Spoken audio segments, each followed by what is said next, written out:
नमस्ते बच्चों, विज्ञान विषय में आप सभी का स्वागत है।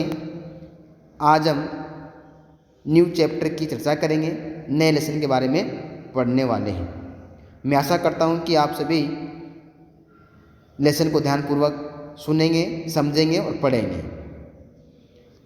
इस लेसन को पढ़ाने से पहले मैं आपसे कुछ बात करना चाहता हूं और आप उनका सही सही जवाब देने की कोशिश करेंगे। कुछ क्वेश्चन मैं आपसे पूछता हूँ, जैसे आप जब मैदान में क्रिकेट खेलते हैं, फुटबॉल खेलते हैं, तो जब बॉल को आप किक मारते हैं या बैट से मारते हैं तो कहाँ जाती हैं? Very good. तो आप क्या कहेंगे कि वो ऊपर की ओर जाती है।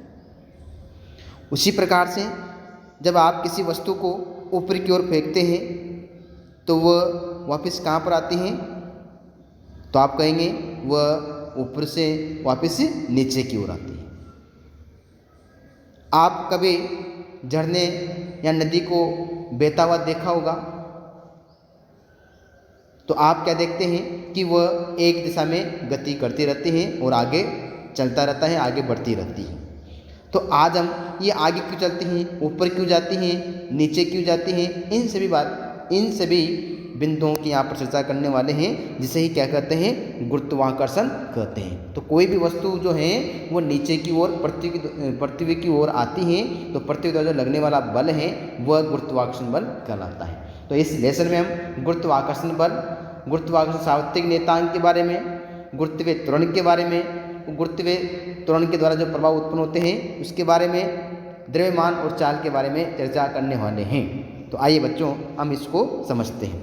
जैसे आप देख रहे हैं कि एक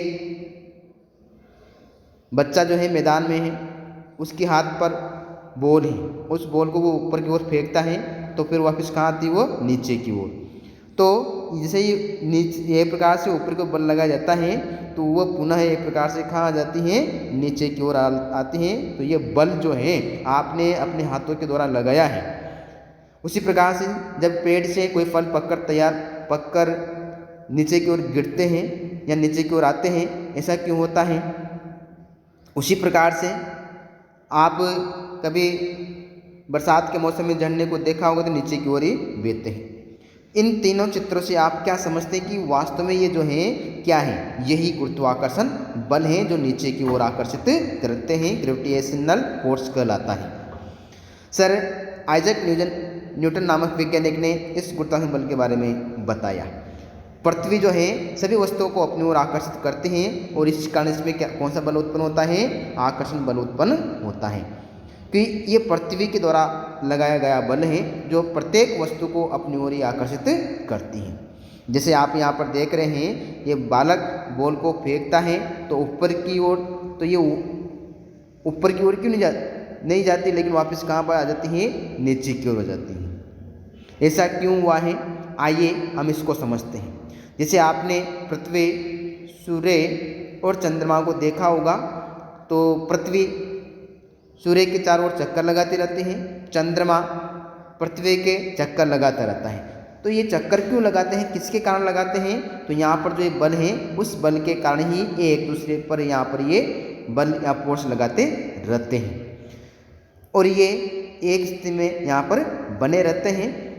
जैसे आप देख रहे हैं कि ये एक वृत्ताकार पथ में ये एक दूसरे के चक्कर लगाते रहते हैं, घूमते रहते हैं। तो ये सूर्य है, इस सूर्य के चारों चक्कर पृथ्वी लगाती है और पृथ्वी के चारों चक्कर चंद्रमा लगाता रहता है। तो ये सभी एक प्रकार से वृत्ताकार पथ में घूमते रहते हैं और जिसके कारण इसमें जो उत्पन्न यहाँ पर बल है, इस बल का इसको बनाए एक ही पथ पर घूमने के लिए इसको हमेशा बना रहता है।